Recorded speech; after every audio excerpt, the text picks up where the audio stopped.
तो आज हम लोग jQuery करने वाले हैं। तो इसके लिए मैंने आप लोगों को ऑलरेडी बताया था कि jQuery क्या है। jQuery बेसिकली हमारे पास एक जावास्क्रिप्ट की लाइब्रेरी है जो कि हम इस्तेमाल करते हैं, जो कि हमें जावास्क्रिप्ट के बिल्ट इन फंक्शंस प्रोवाइड करते हैं टू सम स्पेसिफिक टास्क। ठीक है, उसके अंदर कोई पहले से फंक्शंस है जो कि डिफरेंट टास्क परफॉर्म करते हैं, उनके लिए हम लोग इस्तेमाल करते हैं। उनके अंदर ये है कि हम उसको कैसे यूज करेंगे। तो दो तरीके होते हैं jQuery को इस्तेमाल करने के लिए। उसका एक वे ये है कि मैं jQuery का CDN यूज कर लूँ, दूसरा तरीका ये कि मैं jQuery को डाउनलोड करूँ। अब डाउनलोड कहाँ से करना है, तो उसके लिए मेरे पास क्या है, jQuery की वेबसाइट, ऑफिशियल वेबसाइट है। हम वहां पे जाएंगे, ये jQuery.com की वेबसाइट पे आप जाएंगे तो ये कुछ आपके सामने व्यू आएगा। तो आप यहां से जाके jQuery को डाउनलोड कर सकते हैं। तो आप यहां पे क्लिक करके आप jQuery को डाउनलोड कर सकते हैं। तो jQuery को जब आप क्लिक करेंगे तो आपके सामने कुछ ये ऑप्शंस आ जाएंगी, आप jQuery को किस तरीके से डाउनलोड करना चाहते हैं। ठीक है, आप jQuery के अंदर डाउनलोड करने के लिए दो तीन तरीके के स्ट्रक्चर आते हैं। एक ये होती है jQuery कंप्रेस्ड होती है, एक अनकंप्रेस्ड होती है। jQuery अनकंप्रेस्ड में अगर मैं आपको कहूं कि जनरली के कंप्रेस्ड के फॉर्म, वो कंप्रेस यानी कि jQuery के सारा जावास्क्रिप्ट का कोड लिखा हुआ है, बट इसको मेरे लिए पढ़ना मुश्किल है क्योंकि उन्होंने क्या किया हुआ है, इसको सारे को स्पैम करके अटैच कर दिया ताकि इसको रीडेबल नहीं है। ठीक है, तो इसे कंप्रेस्ड फॉर्म कहते हैं। ये आपके पास स्पेस कम लेती है। और जो हमारे पास अनकंप्रेस्ड है, बेसिकली वो जावास्क्रिप्ट का रीडेबल कोड है, हम इसको इजीली अंडरस्टैंड कर सकते हैं। ये देखें, इफ कंडीशन लगी हुई है, तो ये देखिए हमारे पास इफ एल्स लगी हुई है। ठीक है, फैक्ट्री, ग्लोबल, ये डिफरेंट उसके फंक्शन और वेरिएबल्स बने हुए हैं। ये देखें वेरिएबल बने हुए हैं। स्लाइस ए अरे ऊपर डिक्लेयर की है, उस अरे को उसने स्लाइस किया है। ठीक है, तो ये डिफरेंट उसके अंदर हमारे पास इसमें इसको रीड करना आप लोगों के लिए आसान होता है। तो ये दो किस्म की हमारे पास होती है। अब हम कंप्रेस्ड कब इस्तेमाल करते हैं और अनकंप्रेस्ड कब इस्तेमाल करते हैं, ये हमारे माइंड में क्वेश्चन आता है। तो कंप्रेस उस वक्त हम लोग इस्तेमाल कर देते हैं जब मैंने jQuery को मॉडिफाई ना करना हो, क्योंकि ये बेसिकली ओपन सोर्स है। jQuery के वेबसाइट पे जब ऑफिशियली भी आप जाते हैं तो वहां पे भी अगर आप देखें, वो तो हमारे पास jQuery के बारे में हमें जो गाइड करता है वो हमें कहते हैं what is jQuery। jQuery is a fast, small and feature rich JavaScript library. It makes things like HTML document traversal and manipulation, event handling, animation, and Ajax much simpler with the ease of APIs. APIs basically हम लोग इस्तेमाल कर रहे हैं, works across multiple web browser. अच्छा, with a combination of, ठीक है, और jQuery has changed the way of the millions of people who write JavaScript। आपको JavaScript लिखने की इतनी ज्यादा जरूरत नहीं है, जस्ट ओनली jQuery का इस्तेमाल करें और कोई भी अपना टास्क परफॉर्म करवा सकते हैं। तो ये उन्होंने कुछ उसकी एग्जांपल दी है। ये इवेंट हैंडलिंग की दी है, यानी कि आप बटन के क्लिक के ऊपर कोई फंक्शन अटैच करना चाहते हैं तो वो आप इजीली इससे मैनेज कर सकते हैं। तो ये कुछ उन्होंने छोटे छोटे आपको एग्जांपल दी। और एपीआईज के जरिए डाटा मंगवाना वो भी ही jQuery के जरिए बहुत ईजी हो गया। तो आप लोग अब jQuery को क्या करेंगे, तो सबसे पहला काम है कि अगर आप CDN यूज करना चाहते हैं CDN यूज कर लें, या अगर आप डाउनलोड करना चाहते हैं तो डाउनलोड्स में जाके jQuery के आप यहाँ पे आपके पास ऑप्शंस आ जाती हैं। आप कंप्रेस चाहते हैं या किस तरीके की फाइल चाहते हैं। तो ये मैंने उसकी मैप फाइल, अगर आप चाहते हैं मैप फाइल भी आप ले सकते हैं। ठीक है, तो ये आपके पास डाउनलोड हो जाएगी। अगर आप कंप्रेस या अनकंप्रेस लेना चाहें तो आप उसको ले लेंगे। अब मैं आपको इसकी डाउनलोड करने का तरीका बता देता हूँ। अक्सर वेब ब्राउजर में जब आप लिंक पे क्लिक करेंगे तो वो आपके पास इसको फाइल को डाउनलोड करवा देगा, और अक्सर वेब ब्राउजर आपके पास डाउनलोड नहीं करेंगे। जिन वेब ब्राउजर्स में डाउनलोड नहीं होती है तो आप लोग क्या करें, इस फाइल के ओपन होने पे कंट्रोल ए प्रेस करें, कंट्रोल सी, इसको कॉपी कर लो। कॉपी करने के बाद अपने पास एक फाइल क्रिएट करो जावास्क्रिप्ट की, जिसको आप नाम क्या दे लेंगे, jQuery.js। क्योंकि जावास्क्रिप्ट की लाइब्रेरी है तो इसकी एक्सटेंशन क्या होगी, हमारे पास JS होगी। इसके अंदर ये फाइल क्रिएट करने के बाद इसके अंदर पेस्ट कर दें और इसको सेव कर लें, तो ये हमारे पास सारी jQuery आ चुकी है। फिर अगर आप उसका CDN इस्तेमाल करना चाहते हैं तो CDN बेसिकली हमारे पास एक लिंक होता है। दो तरीके से होती है, jQuery को jQuery से डाउनलोड कर ले, हमने डाउनलोड कर लिया है। ठीक है, दूसरा तरीका ये था कि हम उसको CDN के जरिए लगाएं। CDN बेसिकली हमारे पास एक ये पाथ है जो कि हमें उसकी फैसिलिटी प्रोवाइड करता है। ठीक है, अब ये पाथ, इस पाथ को अगर मैं हिट करूं तो देखते हैं क्या मेरे पास आता है। इस पाथ को मैं कॉपी कर रहा हूं आपके सामने,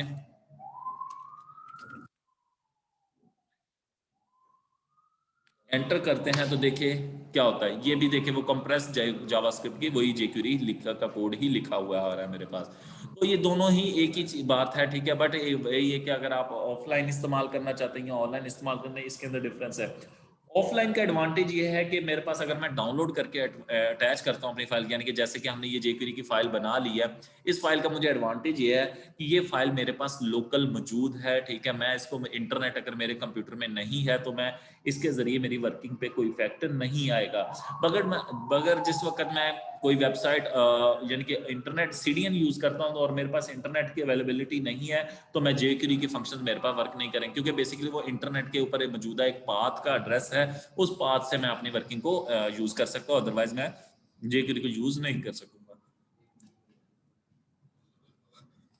तो मैं सजेस्ट यही करूंगा कि आप लोग ड्यूरिंग प्रैक्टिस जो है वो सीडीएन इस्तेमाल ना करें, ड्यूरिंग प्रैक्टिस आप लोग इसको jQuery को डाउनलोड करके ही यूज करें।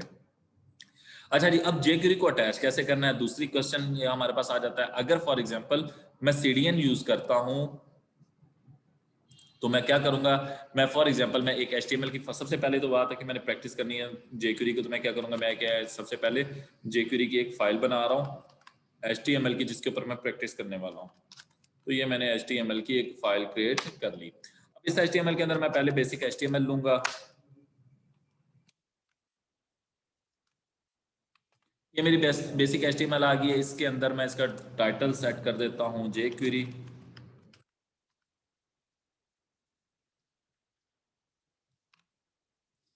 और इसके अंदर अब मैंने करना है कि अपनी jQuery की फाइल को अटैच करवाना है। अब अटैच करवाने के लिए क्या है कि मैं सबसे पहले यहाँ पे लिखूंगा कि जैसे क्योंकि jQuery बेसिकली जावास्क्रिप्ट की लाइब्रेरी है, तो हम जावास्क्रिप्ट की एक्सटर्नल फाइल को लिंक कैसे करवाते थे, स्क्रिप्ट के टैग के जरिए। तो मैं jQuery को यहाँ पे स्क्रिप्ट का टैग दूंगा और इसके अंदर सीडीएन में पाथ पेस्ट कर दूंगा, ठीक है। जो मेरे पास सीडीएन पाथ है उसको मैंने पेस्ट किया, कंट्रोल एस प्रेस करता हूं तो ये मेरी, अभी मैं चेक करता हूं क्या मेरी ये सीडीएन वर्क कर रहा है कि नहीं। तो मैं इसको प्रिंट करके देखता हूं, इंस्पेक्ट इंस्पेक्ट करके ये नेटवर्क में देखता हूं क्या मेरी jQuery अटैच हुई है कि नहीं।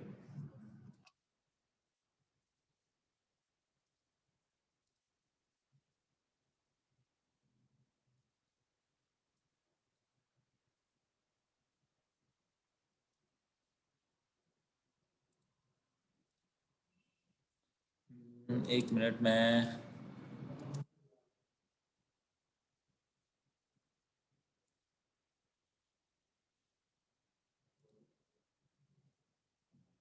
थोड़ा सा जावा इसका jQuery का कोड लिख लें ताकि हमारे पास वो फंक्शन परफॉर्म होता है या नहीं, इससे हम चेक करते हैं।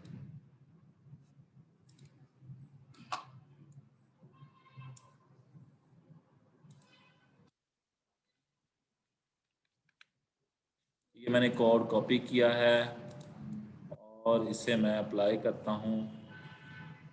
एक और स्क्रिप्ट का टैग लगाते हैं हम लोग।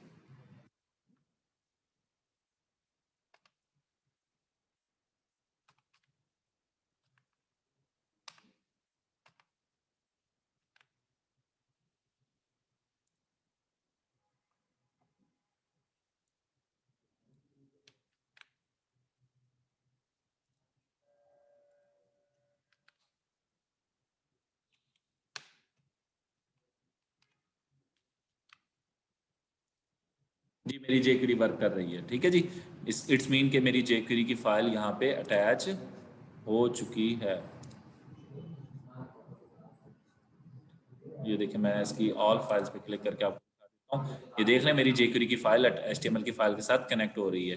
तो ये बेसिकली जिस टाइम मैं इसको लोड कर रहा हूँ, ये मेरी जावास्क्रिप्ट की फाइल HTML की फाइल एक लोड होती है इस पेज को लोड करने में, और दूसरी मेरी jQuery की फाइल अटैच हो रही है। और इसके देखिए मैंने एक कोड किया है क्लिक करने के ऊपर उसको हाइड करवाने का। तो इस कोड को पहले मैं आपको समझा देता हूँ इसके वर्किंग कैसे होती है jQuery की। तो बेसिकली ये मैंने लिखा है डॉलर साइन। बेसिकली ये डॉलर साइन जो है ये jQuery को यहाँ पे रिप्रेजेंट कर रहा है। ये हमारे पास किसी भी इवेंट को कैच करने के लिए jQuery के लिए अटैच करने के लिए उसका सिलेक्टर के वे है। तो मैंने डॉलर साइन डॉक्यूमेंट लिखा है, तो इसका मतलब है डॉलर साइन के इनटू डॉक्यूमेंट। अब ये डॉक्यूमेंट को उसने असेस किया है डॉट रेडी, ये डॉट रेडी यानी कि डॉक्यूमेंट के रेडी हो जाने पे कौन सा फंक्शन ट्रिगर करवा दे, इस फंक्शन को ट्रिगर कर दे, इस फंक्शन को एग्जीक्यूट कर दे। अब इस फंक्शन में क्या लिखा हुआ है, इस फंक्शन में लिखा हुआ है डॉलर साइन बटन। अब बटन का टैग ये लगा हुआ है डॉलर साइन, यानी कि बटन, यानी कि ये जो आपके पास ये बाय एलिमेंट हो गया, ठीक है। यानी कि अब अगर इसके अंदर ज्यादा बटन भी लगे उनके क्लिक करने पे भी पैराग्राफ को हाइड कर दे। तो ये बेसिकली सिलेक्टर है, तो डॉलर साइन बटन का टैग डॉट क्लिक, अगर उस पर क्लिक हो तो फंक्शन चल जाए, क्या चले, $, पैराग्राफ दिस डॉट हाइड। अगर मैं ये दिस यहाँ पे मैं कर देता दिस डॉट हाइड, अब देखिएगा दिस डॉट हाइड से क्या होगा, दिस डॉट हाइड से क्या होगा, ये गायब हो जाए। पहले मैंने कोड किया था, ये देखिए मेरा बटन गायब हो गया। पहले मैंने किया था पैराग्राफ का वो हाइड हुआ था, तो मैंने जब दिस डॉट हाइड कर दूंगा तो उससे क्या होगा, दिस मतलब यानी कि जिसके ऊपर मैंने क्लिक हुआ, मेरा इवेंट ट्रिगर हुआ है, तो वो हाइड हो जाए। तो ये बेसिकली दो डिफरेंट कोड हो गए।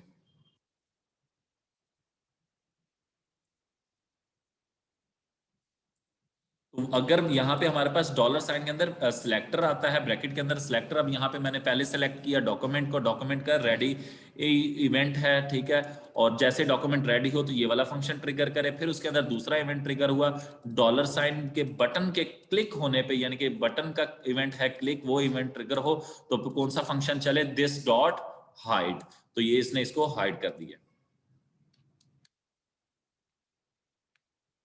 और अगर मैं यहाँ पे लिख देता हूँ, अब ये मैं कुछ सिलेक्टर्स की तरफ बात करने वाला हूँ। सिलेक्टर बेसिकली किस तरीके से वर्क करते हैं वो पहले मैं थोड़ी सी आपको उसकी थ्योरी गाइड कर दूँ। आप लोगों को ये तो अंदाजा हो गया कि jQuery के अंदर हम लोग कैसे इस्तेमाल करते हैं। तो पहली चीज थी $साइन। $साइन बेसिकली रिप्रेजेंट कर रहा होता है हमारे पास सिंटैक्स को jQuery के, ठीक है। उसके बाद दूसरी चीज आ जाती है हमारे पास सिलेक्टर, और फिर उसके बाद तीसरी चीज डॉट के बाद आती है हमारे पास एक्शन। अब $साइन बेसिकली क्या है, डिफाइन करवाता है या हमारे पास असेस करवाता है jQuery को। उसके बाद दूसरी चीज जो सिलेक्टर्स है, अब सिलेक्टर्स क्या है, सिलेक्टर बेसिकली किस चीज के ऊपर मेरी ये jQuery वर्क करेगी उसको हम सिलेक्टर्स कहेंगे, ठीक है। वो हम अगले चैप्टर में इसको डिटेल देख लेते हैं। फिर एक्शन क्या है, एक्शन वो उस चीज के इवेंट या वो वर्किंग जो इसको हम लोग जो कि परफॉर्म जिसके होने पे, यानी कि किसी एक्शन के परफॉर्म होने पे वो चीज परफॉर्म हो तो उसको हम लोग एक्शंस कहेंगे। तो उसकी एग्जांपल है दिस डॉट हाइड, हाइड करेगा करंट को। पैरा, ये पी अगर हाइड लिखा हुआ तो इसका मतलब है पैराग्राफ को हाइड कर दे, यानी कि जितने भी पी एलिमेंट सप्लाइड होंगे वेब के अंदर उसको हाइड कर देगा। और डॉट टेस्ट, जिनकी क्लास टेस्ट होगी उनको हाइड कर देगा। और हैश, यानी कि बेसिकली जैसे हम लोगों ने देखा था कि सीएसएस हमारे पास 3 तरीके से होती है, तो यहाँ पे भी 3 तरीके से ही है, ठीक है। एलिमेंट, बाय क्लास और बाय आईडी। तो ये हमारे पास हैश अगर लिख देंगे तो ये हमारे पास जिसका आईडी टेस्ट होगा उसे हाइड कर देगा। तो बेसिकली हमारे पास 3 तरह के सिलेक्टर्स हो गए।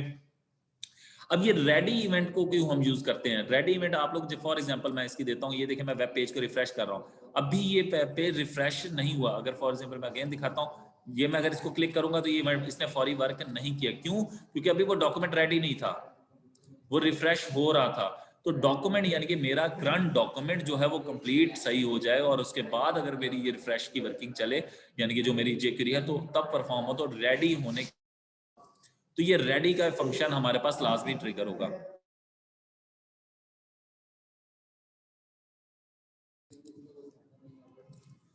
ठीक है, तो ये हमारे पास रेडी का फंक्शन है। उसके बाद नेक्स्ट है जी सिलेक्टर्स। सिलेक्टर्स का मैं ऑलरेडी आपको बता चुका हूं कि सिलेक्टर्स हमारे पास 3 तरह के इस्तेमाल होते हैं। बाय एलिमेंट, एलिमेंट ये कि अगर मैंने हेडिंग के ऊपर अप्लाई करना है तो यहाँ पे मैं डबल कोट्स के अंदर लिख दूंगा $साइन इनटू डबल कोट्स के अंदर H1 कि H1 डॉट क्लिक के ऊपर कोई अगर मैं फंक्शन ट्रिगर करवाऊं तो वो उसके ऊपर ही अप्लाई होगा। फिर उसके बाद बाय आईडी है तो हम लोग हैश आगे आईडी का नाम दे देंगे तो वो हमारे पास आईडी के ऊपर वर्क करेगा। और अगर मैं बाय क्लास करना चाहता हूं तो मैं बाय क्लास सिलेक्टर भी अप्लाई कर सकता हूं। तो ये बेसिकली कुछ स्ट्रक्चर्स है। और अगर मैं चाहता हूं कि सब के ऊपर अप्लाई हो तो स्टैटिक, ये कुछ उसकी एग्जांपल है। दिस का मतलब है जिस एलिमेंट पे क्लिक हो उसी को पिक करेगा। पी डॉट इंट्रो यानी कि पैराग्राफ के अंदर अगर कोई आईडी इंट्रो के नाम सॉरी कोई क्लास है इंट्रो की उसके ऊपर वर्क करे। पी कॉलन फर्स्ट, इसका मतलब है पहला पैराग्राफ। और UL L I colon first यानी कि यूएल के अंदर स्पेस का मतलब है उस टैग के अंदर होना, एग्जिस्ट करना। तो UL L I space L I colon first, तो पहली उसकी लिस्ट जो है उसके ऊपर कोई इवेंट करना चाहते हैं। अगर यू फर्स्ट चाइल्ड यानी कि एल आई का फर्स्ट चाइल्ड जो होगा उसके ऊपर अप्लाई करना चाहते हैं। और किसी स्पेसिफिक एट्रीब्यूट जिसका एट्रीब्यूट HREF इस्तेमाल हो रहा है यानी कि एंकर टैग में इस्तेमाल हो रहा होगा, तो उनको हाइड वगैरह आप करना चाहते हैं तो उनके लिए इस्तेमाल करेंगे। या एंकर टैग में जिसका एट्रीब्यूट टारगेट इक्वल टू क्योंकि स्पेसिफिक प्रॉपर्टी पे अगर आप अप्लाई करना चाहें तो वो भी आप कर सकते हैं। तो बेसिकली ये जो हमारे पास ये जो स्क्वायर ब्रैकेट है ये इस्तेमाल हो रही है किसी स्पेसिफिक एट्रीब्यूट की कंडीशन को चेक करने के लिए। तो बेसिकली ये सिलेक्टर्स हमारे लिए बहुत इंपॉर्टेंट होते हैं jQuery के अंदर। फिर उसके बाद दूसरी चीज आ जाती है इवेंट्स। इवेंट्स हम लोगों ने कहा था, मैंने आप लोगों को लास्ट टाइम भी कहा था कि जावास्क्रिप्ट में आप लोग इवेंट्स को बहुत फोकस कीजिएगा, इसको लाजमी रीड कीजिएगा, ताकि आप लोगों को क्लियर हो कि हम लोग इवेंट्स को कैसे फायर करते हैं, यानी कि ट्रिगर करते हैं, ठीक है। यानी कि किसी एक्शन को परफॉर्म होने पे, for example keyboard mouse movement की, मैंने आप लोगों को ये कुछ इवेंट्स को हमने डिस्कस भी किया था जावास्क्रिप्ट को रीड करते हुए। तो हमारे पास पैराग्राफ के ऊपर क्लिक होने पे कुछ काम करवाना है, तो उसके बाद हम लोग कर देंगे #p क्लिक के ऊपर कोई फंक्शन ट्रिगर कर दे, जो भी मैं एक्शन काम करवाना चाहता हूँ वो मैं यहाँ पे करवा सकता हूँ, बेशक वो जावास्क्रिप्ट से मैं करवाऊँ, ठीक है। तो ये मेरे पास डिफरेंट मेथड्स हैं जो कि डिफरेंट एक्शन परफॉर्म करते हैं। फिर उसके बाद हमारे पास एक रेडी का फंक्शन है, ये उस वक्त ट्रिगर करता है जब हमारा वेब पेज जिसको मैंने ओपन किया है वो कंप्लीटली लोड हो जाता है, ठीक है, उसको हम रेडी इवेंट कहते हैं। क्लिक इवेंट आपको पता है कि माउस के क्लिक इवेंट है, डबल क्लिक है आपके पास, ठीक है। फिर माउस एंटर का इवेंट है, अगर आपका माउस एंटर हो जैसे ही पैराग्राफ के अंदर, इसकी मैं एग्जांपल आपको शो कर देता हूं। अब ये देखिए आपके पास पैराग्राफ यहाँ पे क्या है, आईडी जिसका P1 है, तो जैसे ही मैं इसके ऊपर एंटर करूंगा, इसके अंदर देखिए ऊपर अलर्ट उसने शो करवा दिया, ठीक है। तो वो ऑटोमेटिकली उसके ऊपर इवेंट ट्रिगर कर दिया उसने, jQuery ने।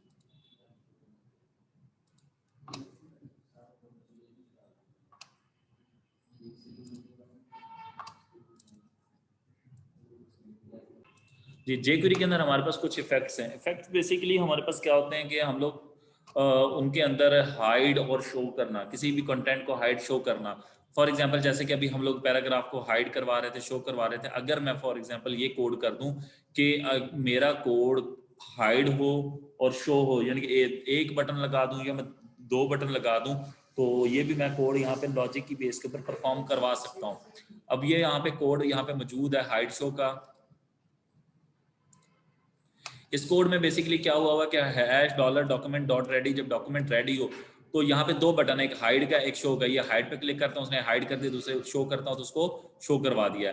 बेसिकली सिंपल सा उसने टास्क किया हुआ, उसने कहा हुआ कि #id जिसका आईडी हाइड है उसके ऊपर अगर क्लिक हो तो पैराग्राफ को हाइड कर दे, और #show अगर पे क्लिक हो तो डॉट पैराग्राफ को शो करवा दे।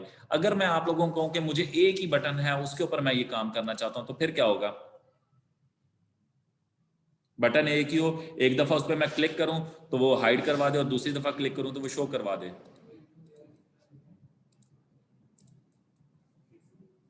फॉर एग्जाम्पल ये मेरा पैराग्राफ का हाइड का कोड है।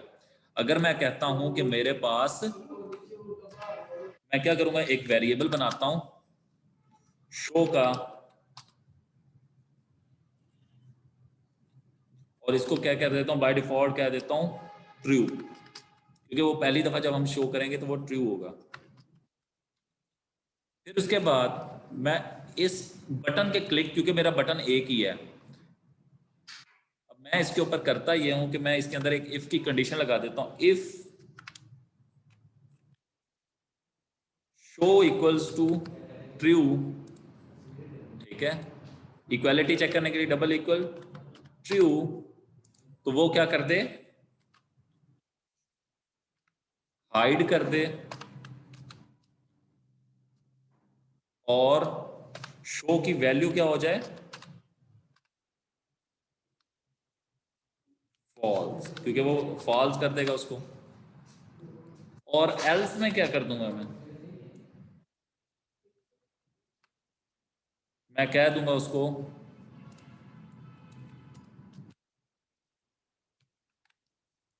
इसे शो कर दे। मैं इसका शो जो मैंने रखा है ना, शो P कर देता हूँ शो पैराग्राफ के लिए।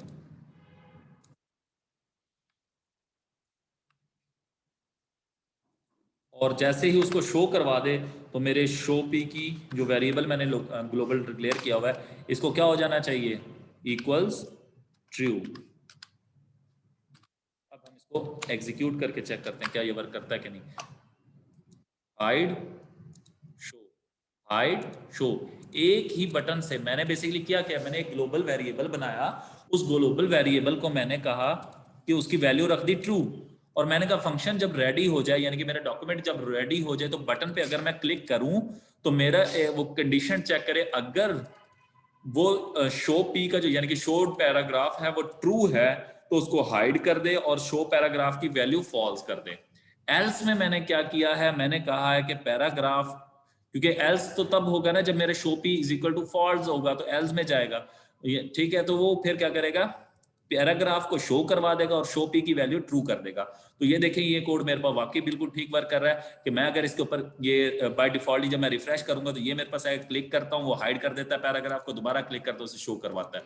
तो मैं इसके ऊपर ये देखिए एक ही बटन से दोनों काम भी लिए जा सकते हैं। तो ये it's on to your logic कि आप उसको लॉजिक कैसे बनाते हो, उसको कैसे यूटिलाइज करते हैं, ये तो वो आपके ऊपर बेस करता है। तो आप उसको कैसे भी यूज कर सकते हैं। तो बेसिकली ये मैंने आप लोगों को जो अप्लाई करके दिखाया, ये शो और हाइड के जो इफेक्ट्स हैं उनको अप्लाई करके आपको दिखाया, ये आपकी लॉजिक है कि आप उसको कैसे शो करवाते हैं। फिर एक और चीज है, शो के और हाइड के पैरामीटर्स के अंदर आप स्पीड दे सकते हैं कि वो किस स्पीड के अंदर हाइड हो। तो उसके मैं कुछ करता हूँ, और ये मिली सेकेंड्स के अंदर आप लोगों ने यहाँ पे टाइम मेंशन करना है।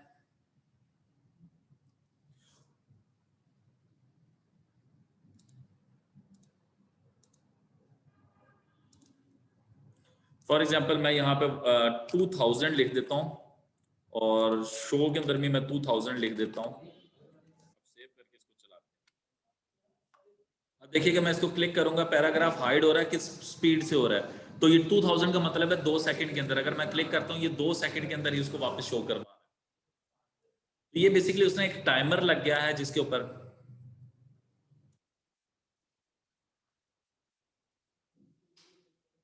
फिर इसी तरह से मेरे पास एक मेथड है शो हाइड के टाइमर के अलावा, टोगल। अगर ये मैं टोगल यूज कर लेता हूं तो मुझे ये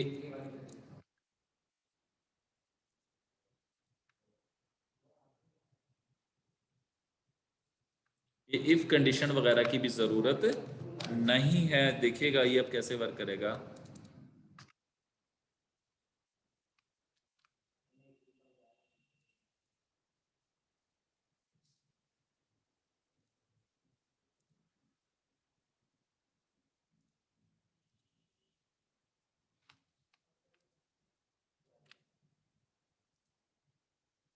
तो ये ऑटोमेटिकली इसको टॉगल एक ही बटन से वर्क करवा रहा है।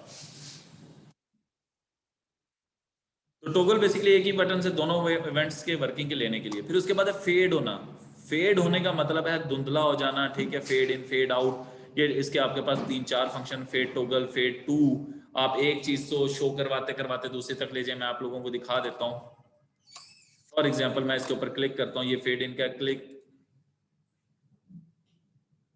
कुछ दिखाई दिया आप लोगों को।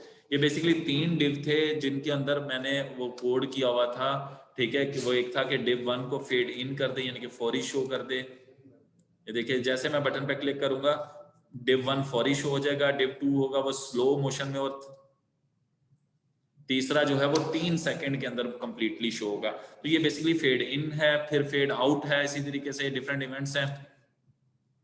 तो बेसिकली क्या है, सिलेक्टर जिस चीज को आपने शो करना है या फेड इन करना है या फेड आउट करना है, तो वो आप लोग उसको कर सकते हो। इसी तरीके से फेड आउट है, पहले वो शो है, जैसे मैं क्लिक करूंगा तो ये हाइड होने में जितना टाइम लगाएंगे तो वो आप लोग कर सकते हो। फेड इन, तो ये इसके डिफरेंट इवेंट्स है, fade in, fade out, fade toggle.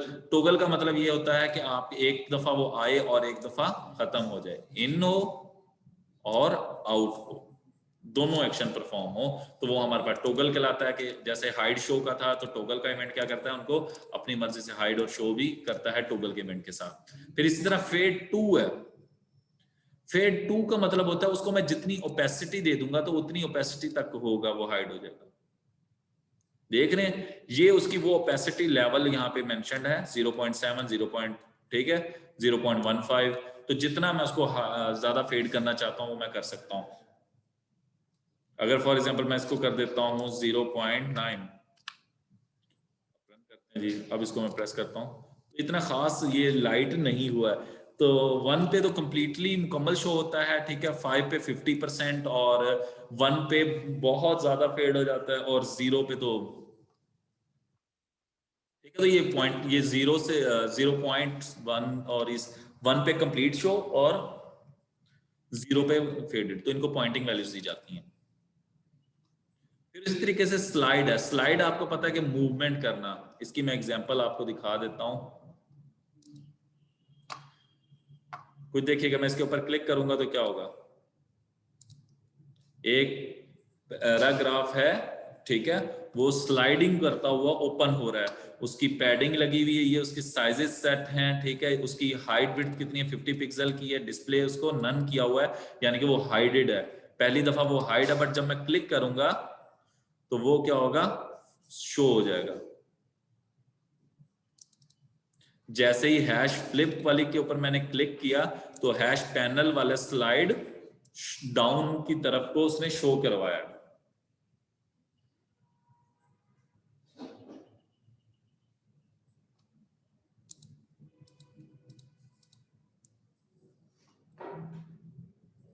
तो ये डिफरेंट टास्क जो हैं वो ऑटोमेटिकली परफॉर्म करेगा। तो ये कुछ डिफरेंट मेथड्स हैं, एनिमेशंस के हैं, स्टॉप के हैं, कॉल बैक के हैं। कॉल बैक बेसिकली अगर आप उसके अंदर फर्दर कॉल्स करना चाहते हो तो उसके लिए अप्लाई कर सकते हो। फिर उस तरह आप लोग HTML के कुछ मैं करवा देता हूँ, HTML की तरफ चलते हैं। ये कुछ थे हमारे पास इफेक्ट्स थे, यानी कि आप उसके व्यूज के ऊपर कोई इफेक्ट अप्लाई करना चाहते हैं उनके लिए इस्तेमाल करेंगे। और अगर आप चाहते हैं कि आप लोग उनके ऊपर HTML के ऊपर कोई टास्क, यानी कि कोई HTML ऐड करनी है,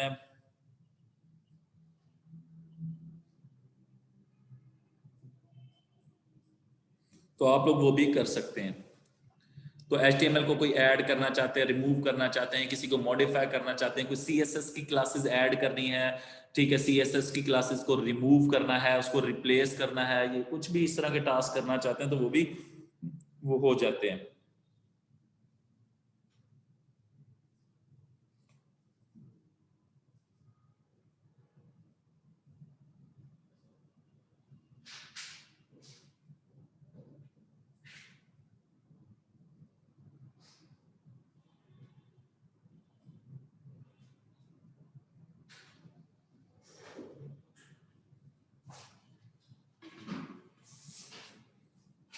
तो अब फॉर एग्जांपल मैं आपको देता हूँ HTML के गेट। अगर फॉर एग्जांपल आप लोग document dot gate element by ID करके HTML को डॉम को असेस कर रहे थे पहले, तो यहाँ पे आप लोग को 3 तरीके हैं, एक टेक्स्ट का मेथड है, एक HTML का, एक है वैल्यू। ये 3 मेथड है हमारे पास जो कि हम लोग HTML के ऊपर परफॉर्म कर सकते हैं। तो मैं उसकी एग्जांपल आप लोगों के सामने ये कर रहा हूँ, वो अलर्ट में शो करवा देगा। ये मैं आपके सामने ये एग्जांपल इसी को रन करवा के आपको दिखाता हूँ। पहला है जी, यहाँ पे एक है शो टेक्स्ट। ये आपके सामने एक लाइन लिखी हुई है इस पैराग्राफ की, इसमें लिखा हुआ है पैराग्राफ जिसका आईडी क्या है, टेस्ट है। इसके अंदर उसने अंदर लिखा हुआ दिस इज सम बोल्ड, ये एक उसने HTML भी, यानी कि इसके अंदर बोल्ड का टैग भी लगाया। अब वो कहता है कि आप इस पैराग्राफ की अगर टेक्स्ट गेट करना चाहते हो, यानी कि this is some bold text in paragraph, ये देखना चाहते हैं तो शो टेक्स्ट पर क्लिक करें। ये देखो उसने आपको शो करवा दिया this is some bold text, यानी कि उस टैग के अंदर आने वाला जितना भी टेक्स्ट है, यानी कि कंटेंट है टेक्सचुअल फॉर्म में जितना भी है, वो अगर आप असेस करना चाहते हो तो उसके लिए मेथड है आपके पास डॉट टेक्स्ट का, तो वो आपको टेक्स्ट वहां से गेट कर लेगा। ठीक है जी। फिर दूसरा है शो HTML। अगर मैं इस पे क्लिक करूं तो उस टैग के अंदर आने वाला, देखिए पैराग्राफ के बटन 2 के ऊपर क्लिक करने से क्या हो, ठीक है, हैश टेस्ट जिसका आईडी क्या है, टेस्ट है, उसकी डॉट HTML, उसके अंदर आने वाली जितनी HTML है उसको गेट कर ले। तो उसने HTML को गेट करके आपको शो करवा दिया। तो इसी तरीके से अगर आप वहां पे वैल्यू भी असेस कर सकते हैं, तो ये हमारे पास वैल्यू क्या है। अब वैल्यू किस चीज की होती है हमारे पास, या तो टेक्स्ट बॉक्सेस की होती है या फॉर्म्स की होती है।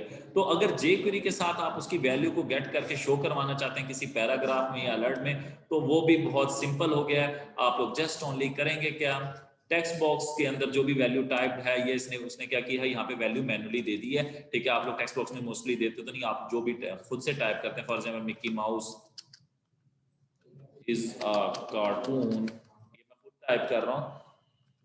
अब ये वैल्यू है इस टाइम, अगर मैं बटन दबाऊंगा तो ये देखिए यही सेंटेंस मेरे पास उसने अलर्ट में शो करा। उसने किया क्या है, उसने किया ये है कि है $document.ready, जब डॉक्यूमेंट आपका रेडी हो जाए तब $button.click, अगर बटन पे क्लिक हो तो क्या करे, अलर्ट का मेथड उसने इस्तेमाल किया। अलर्ट आपको पता है टॉप के ऊपर शो, अलर्ट शो करवाने के लिए है, और वैल्यू शो करवा रहा है किसकी, $टेस्ट, जिसका आईडी टेस्ट हो, डॉट वैल्यू हो, उसकी वैल्यू को गेट करे। तो वॉल का फंक्शन है जो कि वैल्यू गेट करके हमारे पास शो करवा देता है। अगर आप उसको किसी आगे फर्दर पैराग्राफ को देना चाहते हैं तो उसका तरीका ये है कि आप लोग गेट के बजाय सेट के मेथड में चले जाएंगे। इसी तरीके आप लोग डिफरेंट एट्रीब्यूट्स भी असेस कर सकते हैं। किसी एट्रीब्यूट को गेट करना है किसी स्पेसिफिक टैग में से, तो आप उस टैग जिसका आईडी है डॉट एट्रीब्यूट और एट्रीब्यूट का नाम बताएंगे तो वो उसको भी गेट कर लेगा, उसकी जो भी वैल्यू होगी उसे भी गेट कर लेगा। इसी तरीके सेट है, तो सेट के अंदर ये होता है कि हमारे पास ये जो ब्रैकेट्स हैं ये जिस तरीके से आपको वैल्यू एम्प्टी थी तो ये वैल्यू आपको रिटर्न करते थे। अगर आप वहां पे वैल्यू देना चाहते हैं तो डबल कोट्स के अंदर अगर वैल्यू लिख देंगे तो वो हमें वैल्यू सेट कर देगी। उसकी एग्जांपल मैं आपके सामने प्रैक्टिकली भी आपको दिखा देता हूं। फॉर एग्जांपल यहाँ पे मैं एक पैराग्राफ का आईडी कर देता हूं, आईडी इक्वल डबल कोट्स में टेस्ट, ठीक है। तो मैं यहाँ पे कह देता हूं अगर बटन पे क्लिक हो $,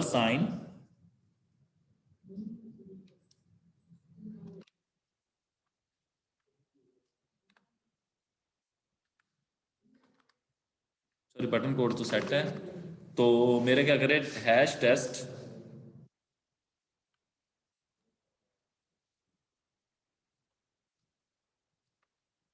हैश टेस्ट डॉट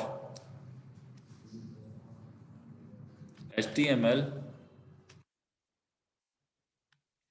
इसकी HTML हम क्या लिख देते हैं, हम लिख देते हैं इसके अंदर पैराग्राफ के अंदर इटैलिक आई का tag, this is a Italian format for